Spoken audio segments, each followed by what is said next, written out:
I didn't go into this video expecting my feelings on Lies of P to be so overwhelmingly positive yet so disappointed at the same time. I want to clarify that statement by saying that disappointing in my head does not mean bad, merely that it fell short of my own expectations. I expected a fairly well put together game in a similar vein to those dark fantasy adventures made by From Software, but instead I walk away from Lies of P with many praises to give it, but some major criticisms that dragged the game down for me from the potential it could have reached. The team at NeoWiz have put together an absolute marvel of a game. The art direction is superb, combat feels cathartic, the soundtrack is top notch, but I can't stop thinking about all the little details that I didn't like.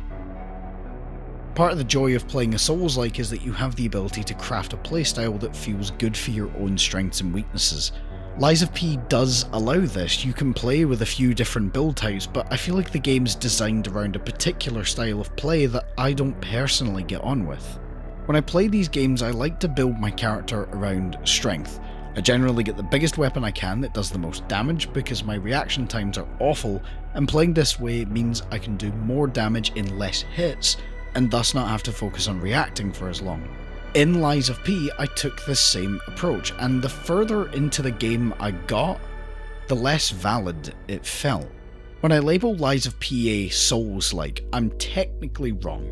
It's more Bloodborne-like. The city of Krat, where the game is set, is apparently inspired by the Belle Epoque era in France, which spanned from the late 19th to the early 20th century. Because of this, it's very much European and holds similar architectural inspiration that could be seen in Yharnam. As I was walking through the streets, I could see elements of European cities I've seen and visited. It felt very much like Prague or somewhere along those lines, with tall buildings constructed from sandstone or brick and the wide cobbled streets. I love this aesthetic whenever it shows up in games. Late 19th and early 20th century just has this unmistakable vibe to it, with the really harsh but beautiful architecture and the smokestacks of industrial factories filling the skyline.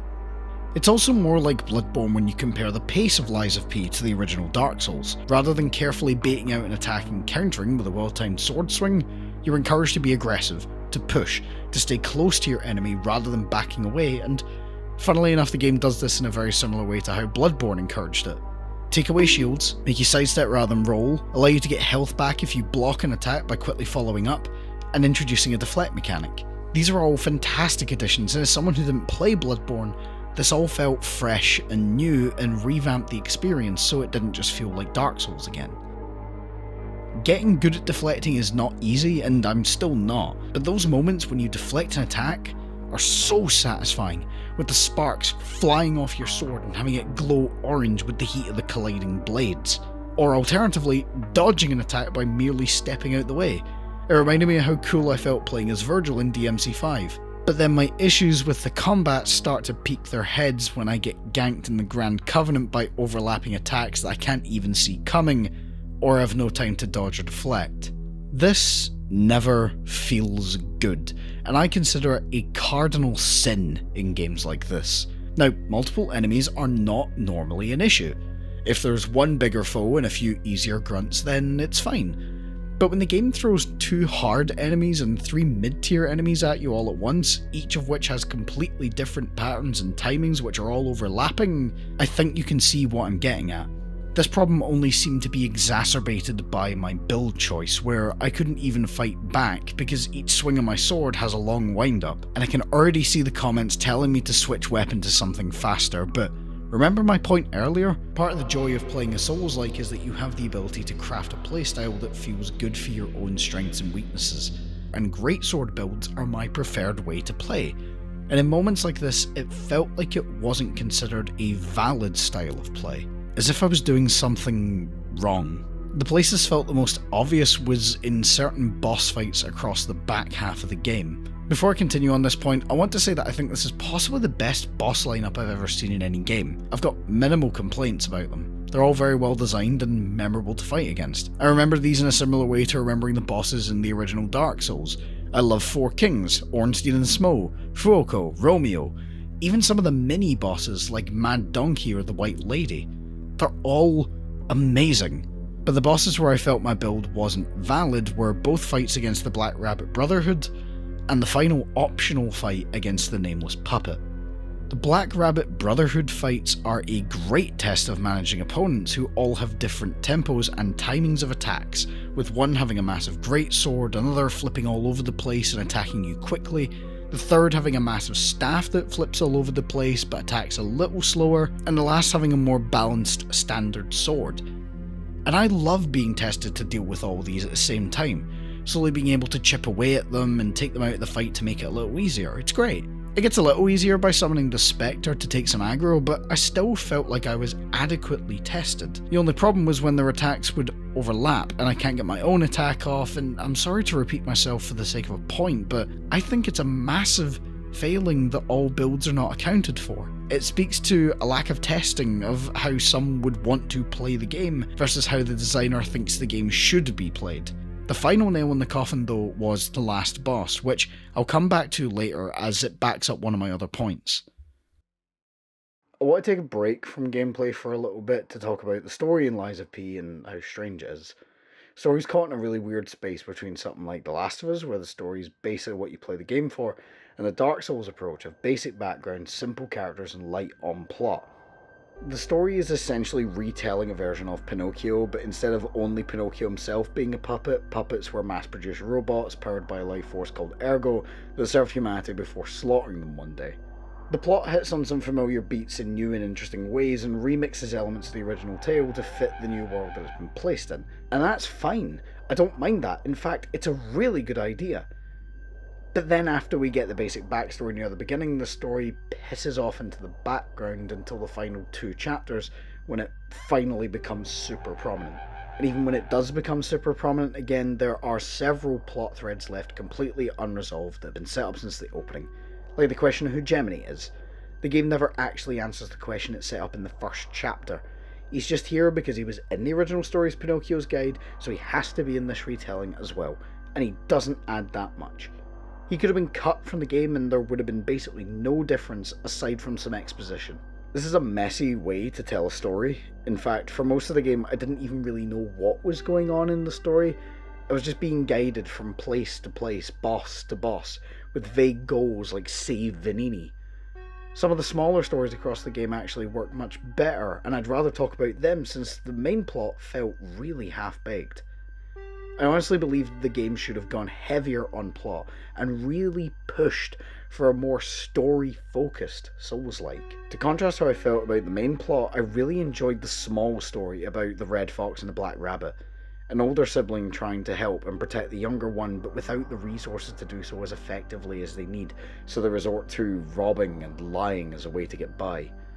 When you speak to these two versus successful people in Krat like Vanini and Geppetto, it demonstrates just how vast the class divide is, and this subplot managed to make me feel bad when I eventually had to kill them both after fighting alongside them hours earlier. When I say hours earlier, I really do mean hours earlier. The game is split into 11 chapters, and towards the end of the game, it felt like it had outstayed its welcome. It lasted me not much longer than my first run of Dark Souls, and yet felt 10 times longer. As I finished the last chapter after about 17 hours, I felt like I was ready to see the credits 3 or 4 hours earlier. There's a lot of areas that could have been significantly cut down, especially the final gauntlet. The run up the beach to this massive tower was insane. My blood was pumping. It reminded me of the D-Day scene in Saving Private Ryan. One final assault to take out the big bad at the end of the game. The music was blaring with dramatic drums and strings as I ascended the tower again and again, defeating every tough enemy I'd encountered across the game numerous times over. This lasted me 4 hours, and by the time I reached the final boss, I was not only exhausted, but totally sick of the game. Every time I thought I was near the end, it just kept going, like an awkward conversation at work you can't get out of. The enemy spam problem got even worse here too, with me defeating frankly ridiculous numbers of what are quite difficult enemies back to back to back. It didn't feel empowering, it wasn't satisfying. I just wanted to see the end. Then I defeated Simon Manus, and I thought I was done. The final boss, the big bad, was dead. Lies of P was done. Then came the nameless puppet. One final test.